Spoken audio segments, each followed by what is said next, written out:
જય શ્રી રામ. શ્રી રામચરિતમાનસ રામાયણ બાલકાંડ ભાગ 49. સુંદર પુત્ર વધુઓ સાથે સોહામણા પુત્રોને જોઈ દશરથ રાજાના હૃદયમાં આનંદનો સાગર છલકાઈ રહ્યો. એક દિવસે પ્રાતઃકર્મ પતાવ્યા પછી દશરથ રાજા ગુરુજી પાસે ગયા. ગુરુજી પાસે જઈને રાજાએ પ્રણામ કરી તેમની પૂજા કરી. ગુરુજીએ તેમને બેસવા આસન આપ્યું. રાજાએ હાથ જોડીને ગુરુજીને કહ્યું, હે મહારાજ, આપની પરમ કૃપાથી મારી સર્વ મનેચ્છા ફળી છે. આજે હું પૂર્ણકામ થયો છું. હે ગુરુજી, મારી ઈચ્છા સર્વ બ્રાહ્મણોને સન્માનવાની છે. તો સર્વ બ્રાહ્મણોને બોલાવી તેમને સુંદર વસ્ત્રો અને ઘરેણાં ભરેલી ગાયો આપીએ. દશરથ રાજાનો આ વિનિમય ગુરુજીને ઘણો ગમ્યો. તેમણે પોતાના શિષ્યોને તરત જ સર્વ મુનિઓને બોલાવવા રવાના કર્યા. થોડી જ વારમાં ત્યાં દેવર્ષિ નારદજી, વાલ્મીકીજી, વિશ્વામિત્રજી, વામદેવ, જાવાલી આદિ મુનિ શ્રેષ્ઠ મંડળી આવી પહોંચી. દશરથ રાજાએ ઊભા થઈને સર્વને દંડવત પ્રણામ કર્યા અને તેમને ઉત્તમ આસન પર બેસાડી વિધિપૂર્વક પૂજન કર્યું. પછી અગાઉથી શણગારેલી તૈયાર રાખેલા 4 લાખ કામધેનુ જેવા ઉત્તમ ગાયો સેવકો પાસે મંગાવી. આ સર્વ ગાયો શીલ સ્વભાવની હતી. તે બધી શણગારેલી ગાયોને વધારે શણગારી દશરથ રાજાએ ત્યાં પધારેલા બ્રાહ્મણો મુનિઓને આપી. પછી દશરથ રાજા વિનયપૂર્વક બોલ્યા, જગતમાં જન્મીને મેં આજે અપૂર્ણ લાવો મેળવ્યો છે. મુનિઓ અને બ્રાહ્મણોની આશીષ મળતા આનંદિત થયેલા રાજાએ યાચકોને બોલાવી તેમની ઈચ્છા પ્રમાણે વસ્ત્રાભૂષણો, અશ્વ, હાથી, રથ આદિ પ્રેમથી આપ્યા. તે બધા રાજી થઈને સૂર્યવંશી મહારાજનો જય જયકાર કરવા લાગ્યા. એમ બોલી ગુણવાદ કરતા ગાતા ગાતા ચાલ્યા ગયા. આ પ્રમાણે રૂઢી રીતે પ્રભુ શ્રી રામચંદ્રજીના વિવાહનો ઉત્સવ નિર્વિઘ્ને સંપન્ન થયો. આ ભવ્ય વિવાહોત્સવનું વર્ણન કરવું અશક્ય છે. પછી દશરથ રાજા ગુરુ વિશ્વામિત્રજીના ચરણમાં મસ્તક નમાવી ગદગદ કંઠે કહેવા લાગ્યા, હે મુનિ શ્રેષ્ઠ, આ સર્વ સુખ સન્માન તે આપના કૃપા પ્રસાદી છે. દશરથ રાજા જાનિવાસમાં નિત્ય જનક રાજાના વિનય, વિવેક અને શીલ તથા સ્નેહભાવના વખાણ કરતા. તેમને આપેલું સુખ સીમા વગરનું હતું. હવે અયોધ્યા જવું જોઈએ એમ વિચારી દશરથ રાજા નિત્ય વેવાય જનક રાજા પાસે વિનયથી વિદાય માગતા. તો એમ બોલશો નહીં તેમ કહીને જનક રાજા પ્રેમથી તેમને રોકી લેતા. રોજ થકવી નાખે તેવા આદર સન્માન થતા. નગરમાં રોજે રોજ નવા ઉત્સવ થતા અને માંગલિક કાર્યો પણ થતા. નગરમાં હર્ષોલ્લાસનો સાગર ઉછળી આવતો. બધાએ એમ ઈચ્છતા કે દશરથ રાજા સર્વ પરિવાર સહિત અહીં જ રહે. વળી પાછા આનંદપૂર્વક થોડાક દિવસ વીત્યા. જાનૈયાઓ પણ અહીં સ્નેહથી દોરીને એવી રીતે બંધાઈ ગયા કે જેમને જવું જ નહોતું ગમતું. પરંતુ દરેક બાબતની મર્યાદા હોવી જોઈએ તેમ વિચારીને વિશ્વામિત્રજી મુનિ તથા પુરોહિત શતાનંદજીએ જનક રાજા પાસે જઈને કહ્યું, હે રાજન, આપ અત્યંત સ્નેહભાવને લીધે દશરથ રાજાને અહીંથી જવા નથી દેતા. તો પણ વ્યવહારની રીત સમજીને હવે જાનને અયોધ્યા જવાની રજા આપવી જોઈએ. જનક રાજાએ તેમને પ્રસ્તાવને સ્વીકાર કર્યો. બહુ સારું. પછી તુરંત જ પોતાના મંત્રીઓને બોલાવ્યા. મંત્રીઓ આવીને પ્રણામ કરીને ઘણું જીવો મહારાજ તેમ કહી મસ્તક નમાવી ઊભા રહ્યા. મંત્રીઓને કહ્યું, અવધ નરેશ, દશરથ રાજા હવે સર્વ સમાજ સાથે અયોધ્યા જવા ઉતાવળા થયા છે. માટે રાણીવાસમાં જઈને તે અંગેની જાણ કરો. જાન અયોધ્યા જવા તૈયારી કરી રહી છે તે ખબર નગરમાં પડતા સર્વ નરનારીઓ વ્યાકુળ થઈ ગયા. તેઓને અનુભવીઓ આ અંગે કહેતા કે તે હવે જશે એ નક્કી છે. લોકાચાર પ્રમાણે પણ તેને અહીં વધુ રોકાવું ઇષ્ટ નથી. આ સાંભળી તેઓ ઉદાસ થઈ જતા. અયોધ્યાથી આવતી વખતે જ્યાં જ્યાં જાન રોકાતી ત્યાં ત્યાં જનક રાજા સીધા સામગ્રી અને ભોજન સામગ્રીની વિપુલ પ્રમાણમાં અગાઉથી જ સેવકો પાસે મોકલાવી આપી. તે પછી જનક રાજાએ બળદગાડાઓ અને ભોય લોકોને મારફતે વિવિધ પ્રકારના સામાન તથા પલંગો, ગાડલા, તકિયા વગેરે મોકલ્યા અને સુંદર 1 લાખ અશ્વ તથા 25,000 રથ ઘણા જ શણગારીને અયોધ્યા જવા રવાના કર્યા. તે ઉપરાંત 10,000 શણગારેલા કેટલાક સુવર્ણની અંબાડીઓ સહિતના હાથીઓ, ગાડા ભરીને સુવર્ણ અને રૂપું, ઉમદા વસ્ત્રો, રત્નમણીઓ અને પુષ્ટ ભેસો તથા સોહામણી ગાયો ઉપરાંત જીવન ઉપયોગી અનેક પ્રકારની વસ્તુઓ. આમ ઉત્સાહી જનક રાજાએ એટલી બધી પહેરામણી આપી કે જેનું વર્ણન ન થઈ શકે. આ પ્રમાણે વિપુલ સામગ્રી રક્ષકો સાથે જનક રાજાએ અયોધ્યા રવાના કરી. જાન હવે જવાની તૈયારી કરી રહી હતી અને જનક રાજા રાણીવાસમાં વ્યાકુળતા છવાઈ ગઈ. રાણીઓ સીતાજીને અને 3 નાની કુંવરીઓને વારંવાર વહાલ કરીને હૃદય સાથે ચાપી આશીર્વાદ આપતી અને કહેતી, દીકરી ડાહી થશે, નાના મોટા સર્વને માન રાખશે, પતિની આજ્ઞામાં રહેજે અને પ્રિય થશે, તારું ચૂડી ચાંદલો અખંડ રહે.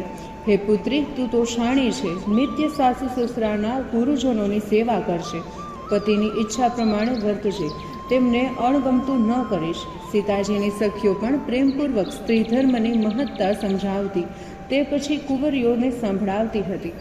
આમ સ્નેહપૂર્વક 4 કુંવરીઓને સ્ત્રી ધર્મ સમજાવી રાણીઓ માતાઓ તેમને વારંવાર ગળે લગાવી હતી અને આંસુઓ સારતી હતી. સ્ત્રીઓનો તો આ કેવો અવતાર છે! બ્રહ્માજીએ સ્ત્રીનું સર્જન શા માટે કર્યું હશે? બરાબર આ જ સમયે રઘુકુળ શ્રી રામચંદ્રજી 3 ભાઈઓ સહિત પ્રસન્ન ચિત્તે વિદાય લેવા માટે જનક રાજાના મહેલ તરફ ચાલ્યા. રાજમાર્ગ પર 4 સુંદર ભાઈઓ જતા તે જોવા માટે નગરના નરનારીઓ પોતપોતાના કામ મૂકીને દોડતા અને તેમને જોવા આવતા. બધા કહેતા હતા કે આજે જાન અયોધ્યા જાય છે. જનક રાજાએ પહેરામણીનો બધો સામાન અયોધ્યા તરફ રવાના કરી દીધો છે. આજે લેવાય એટલા દર્શનનો લાવો લઈ લો. આપના પુણ્ય મોટા કે વિધાતાએ આપણના નેત્રોમાં અતિથિ તરીકે અહીં મોકલ્યા છે. જેમ મરણ પથારીએ પડેલો જીવાત્મા અમૃત પામે, જન્મનો દરિદ્ર કલ્પવૃક્ષ પામે, નરકવાસે શ્રી પ્રભુનું પદ પામે, તેમ શ્રી રામચંદ્રજીના દર્શન માટે કલ્યાણકારી છે. માટે શ્રી રામચંદ્રજીના દર્શન કરી તેમના ચરણ કમળને નેત્રમાં ધારણ કરી નરનારીઓ સર્વ દર્શન કરી રહ્યા હતા. આમ 4 ભાઈઓ સર્વના નેત્રને ધન્ય કરતા ઉત્સાહપૂર્વક જનક રાજાના મહેલે ગયા. રૂપના સાગર જેવા 4 કુંવરોને જોઈ રાણીવાસમાં આનંદ ઉભરાઈ ગયો. સાસુઓએ જમાઈને વિવિધ પ્રકારની ભેટ ધરી હરખભેર આરતી ઉતારી.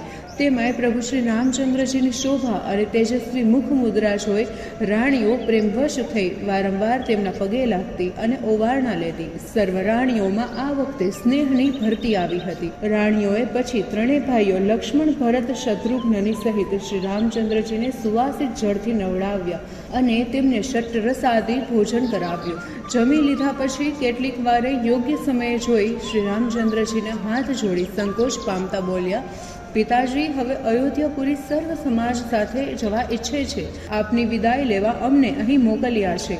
માટે હે માતાઓ, આપ પ્રેમથી અમને જવાની આજ્ઞા આપો. અમને યાદ કરતા રહેજો અને આપના બાળક જાણીને અપરાધ હોય તો ક્ષમા કરજો. નિત્ય સ્નેહભાવ વધારતા રહેજો. વિદાયની વેળા આવી એટલે રાણીવાસ ઉદાસ થઈ ગયો. રાણીઓ પ્રેમવશ થઈ હૃદય ભરાઈ આવતા કંઈ જ બોલી ન શકી. પછી સર્વ કુંવરીઓએ વહાલથી છાતી સાથે લગાવી દરેકને પતિને વિનંતી કરી, હે તાત, હું તમારા પર વારી જાઉં. તમે સર્વજ્ઞ અને સર્વમાં રહેલા છો, સર્વની ગતિ જાણો છો. આ સીતા મને રાજાના પરિવારને નગરજનોને અત્યંત પ્રિય છે. હે તુલસીના સ્વામી, સીતા શાણી અને કહ્યાગરી છે. તેની સુશીલતા, સ્નેહ તથા સેવાભાવ જોઈ તમારી દાસી જેમ માનજો. હે રામ, તમે સર્વ કામના પૂરણ કરનાર કરુણાનિધાન છો. તમે ભક્તજનોના દોષો ટાળનારા છો, ગુણોને ગ્રહણ કરનારા અને દયાના સાગર છો. એમ કહી રાણી શ્રી રામચંદ્રજીના ચરણોમાં ગ્રહીને મૌન રહી. તેની પ્રેમસભર વાણી સાંભળી તેમનું સાસુનું અત્યંત સન્માન થયું. પછી 2 હાથ જોડીને તેને સાસુ પાસે વિદાય માગી. વારંવાર પ્રણામ કર્યા પછી ત્યાં જ હાજર રહેલા સર્વને મસ્તક નમાવી પ્રભુ શ્રી રામચંદ્ર ભાઈઓ સહિત ત્યાંથી ચાલ્યા. સર્વ રાણીઓ પ્રભુ શ્રી રામચંદ્રજીની મનોહર મૂર્તિ અંતરમાં ધારણ કરી પ્રેમથી પુલકિત થઈ ઉઠી. પછી પુત્રીઓને બોલાવી વારંવાર ભેટી. પુત્રીઓનો વિયોગ રાણીઓથી સહન ન થયો, તેથી વિદાય આપતી વખતે તે પાછી મળીને જોતી હતી. માતા પુત્રીની પરસ્પરની પ્રીતિ અત્યંત રુદન પરિમણતી અને કુંવરીઓ ત્યાંથી ચાલી. કુંવરીઓ મહેલમાંથી નીકળી અને રાણીવાસમાં પ્રેમથી વિહવળ બની ગયો. જનકપુરમાં પણ નરનારીઓનો ઉત્સાહ હવે ઓસરવા લાગ્યો. પિતાના મહેલમાં સીતાજીએ સોનાના પાંજરામાં જે મેના અને પોપટ પાડીને રાખ્યા હતા તેમને ભણાવીને બોલતા કર્યા હતા. તે પણ સીતાજીના વિયોગથી તડફડીને બોલી ઉઠ્યા, એ સીતાજી, તમે ક્યાં જાઓ છો? એ સીતા, તમે ક્યાં છો? તેમનો તડફડાટ જોઈ બધાના અંતર દ્રવી ઉઠ્યા. જ્યારે પક્ષીઓ પણ આવા દુઃખ પામતા હોય ત્યારે મનુષ્યની શું હાલત થતી હશે?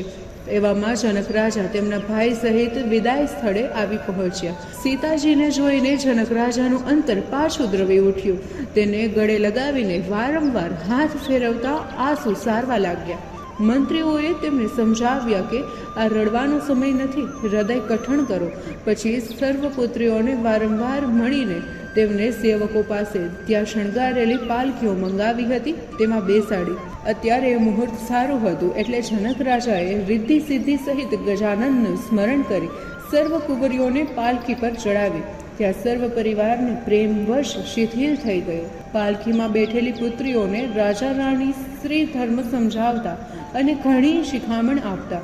પછી સીતાજી અને નાની 3 કુંવરીઓને પ્રિય દાસ દાસીઓ આપ્યા, જેથી તેમનું મન મૂંઝાય નહીં. સીતાજીને જતા જોઈને નગરજનો ખૂબ જ વ્યાકુળ થઈ ઉઠ્યા. જતી વખતે પણ સારા શુકનો થવા માંડ્યા. જાનને વળવા માટે જનક રાજા પોતાના મંત્રીઓ તથા બ્રાહ્મણો મુનિઓ સમાજ સાથે ચાલ્યા. તેમની સાથે ઘણા નરનારીઓ ભાવ વિભોર બની ઉઠ્યા. જાન વિદાય થવાની તૈયારી હતી એટલે વાજા વાગતા હતા. જાનૈયાઓએ પોતપોતાના ઘોડા સજાવીને તૈયાર કર્યા હતા. હાથી અને રથો પણ સજાવીને તૈયાર રાખ્યા હતા. દશરથ રાજાએ ત્યાં આગળ જમા થયેલા બ્રાહ્મણો અને યાચકોને બોલાવી ઘણા જ દાન આપી સંતુષ્ટ કર્યા. પવિત્ર બ્રાહ્મણોના ચરણ કમળની રજ મસ્તકે ચડાવી દશરથ રાજાએ અનેક આશીર્વાદ મેળવ્યા. પછી ગણપતિ મહારાજનું સ્મરણ કરી દશરથ રાજાએ સર્વ સમાજ સહિત પ્રણામ કર્યા. પ્રયાણ કરતી વખતે શુભ શુકનો ડગલે ને પગલે થઈ રહ્યા હતા. અંતરિક્ષમાં દેવતાઓ આનંદિત થઈ પુષ્પવૃષ્ટિ કરતા, દુદુંભીના નાદ વગાડતા, ગાંધર્વો ગાન કરતા અને અપ્સરાઓ નૃત્ય કરતી. દશરથ રાજા પણ વાજતે ગાજતે સર્વ સમાજ પુત્રો પુત્રવધુઓ સાથે હર્ષપૂર્વક અયોધ્યા તરફ જવા નીકળ્યા. વડાવવા આવેલા હજુ પણ સાથે જ આવતા હતા. તેથી દશરથ રાજાએ વિનવણી કરી તેઓમાંથી આગેવાન લોકોને હાથ જોડીને પાછા વાળ્યા. કેટલાક માગણો પણ કંઈક આશા સાથે જ ચાલી રહ્યા હતા. તેમને બોલાવી દશરથ રાજાએ વસ્ત્રો, ઘરેણાં, હાથી, ઘોડા જે કંઈ જોતું હતું તે આપી રાજી કર્યા અને વિદાય કર્યા. તે બધા જતા જતા પણ દશરથ રાજાના વંશના ગુણગાન કરી રહ્યા હતા. જનક રાજા હજુ સુધી સાથે જ હતા એટલે દશરથ રાજાએ તેમને વારંવાર પાછા ફરવા કહ્યું, પણ તેઓ પ્રેમવશ થવાથી કંઈ માનતા જ ન હતા. થોડાક આગળ જતા દશરથ રાજાએ પુનઃ જનક રાજાને હાથ જોડી કહ્યું, હે રાજન, એક તો વિવાહની ધમાલમાં આપ ખૂબ જ શ્રમિત થયા છો અને અમારી સાથે દૂર સુધી આવ્યા છો, તો હવે આપ કૃપા કરીને પાછા વળો. આખરે જનક રાજા રથમાંથી ઉતરી હાથ જોડી નીચે ઊભા રહ્યા અને તેમના નેત્રમાં હર્ષના આંસુ વહેવા લાગ્યા. પછી સ્વસ્થ થઈને જનક રાજા બોલ્યા, હે અયોધ્યાપતિ, આપે મને એટલી બધી મોટાઈ આપી છે તે વારંવાર યાદ આવતા મારું હૈયું ભરાઈ આવે છે. રાજા દશરથજીએ વેવાય જનક રાજાના સ્વજનો સાથે ઘણું જ સન્માન કર્યું. આ વિનય વ્યવહારમાં પ્રતિક પ્રાવલંબ હતું. પછી જનક રાજાએ સર્વ મુનિ સમાજના વંદના કરી અને તેમના આશીર્વાદ મેળવ્યા અને શ્રી રામચંદ્રજી સહિત સર્વ જમાઈઓને પ્રેમપૂર્વક ગળે લગાવ્યા અને શ્રી રામચંદ્રજીને કહેવા લાગ્યા, હે રામ, તમે તો ગુણોના ભંડાર છો. હું કયા પ્રકારે તમારી પ્રશંસા કરું? તમે તો શિવજીના મનરૂપી માનસ સરોવરના હંસ છો. તમે તો શરણાગતના સદા રક્ષક છો.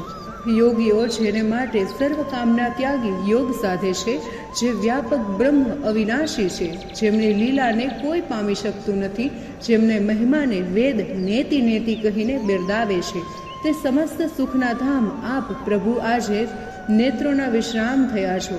જેને વિધાતા અનુકૂળ છે, જેને માટે સુખની કોઈ અવધિ રહેતી નથી, તેને લાભ અને લાભ જ હોય છે. હે રઘુનાથ, આપ મને આપનો ભક્ત જાણીને અપનાવીને મને મોટાઈ આપી મારું ગૌરવ વધાર્યું છે. હે પ્રભુ, મારું ભાગ્ય અને તમારા ગુણોની કથાનું વર્ણન તો સરસ્વતી અને શેષનાગ પણ કરી શકે નહીં.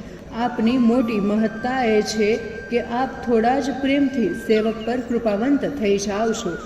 હે પ્રભુ શ્રી રામચંદ્રજી, હું તમને વારંવાર હાથ જોડીને એ જ ઈચ્છું છું કે મારું મન સ્વપ્નમાંય તમારા ચરણ કમળોનો પ્રેમ છોડે નહીં. આ સાંભળી પૂર્ણકામ પ્રભુ શ્રી રામચંદ્રજી આનંદ પામ્યા. પછી પ્રભુ શ્રી રામચંદ્રજીએ વિનમ્રપણે ગુરુ વિશ્વામિત્રજી અને પિતા દશરથજી તથા કુળગુરુ ઋષિ વશિષ્ઠજીના સન્માન સસરા જનકજીને માની પ્રેમપૂર્વક તેમને સન્માન્યા. પછી જનક રાજાએ ભરતજીને પાસે બોલાવી મસ્તકે હાથ સ્થાપી આશીર્વાદ આપ્યા. લક્ષ્મણજી તથા શત્રુઘ્નને બોલાવીને જનક રાજાએ તેમના પણ મસ્તક પર હાથ સ્થાપી આશીર્વાદ આપ્યા. તે બધા જનક રાજાને વારંવાર મસ્તક નમાવવા લાગ્યા. આ પ્રમાણે સસરા જનક રાજાએ વારંવાર ગૌરવવંતા કરીને પ્રભુ શ્રી રામચંદ્રજી ભાઈઓ સાથે આગળ વધ્યા. પછી જનક રાજા તો જાણે છૂટા પડવા ન માગતા હોય તેમ તેઓ વિશ્વામિત્રજી પાસે ગયા અને ચરણમાં પ્રણામ કરી તેમની ચરણ રજ નેત્ર પર લગાવી મસ્તકે ચડાવી. પછી કહેવા લાગ્યા, હે મુનિરાજ, આપના શ્રેષ્ઠ દર્શનથી મને ઘણું જ સુખ થયું છે અને સુયશ મળ્યું છે. આપના દર્શનનો લાભ એ છે કે સર્વ સિદ્ધિઓ આપમેળે જ મળી જાય છે. આમ કહી મુનિશ્રેષ્ઠને વારંવાર પ્રણામ કરી તેમના આશીર્વાદ લઈ જનક રાજા ભારે હૃદયે પાછા વળ્યા.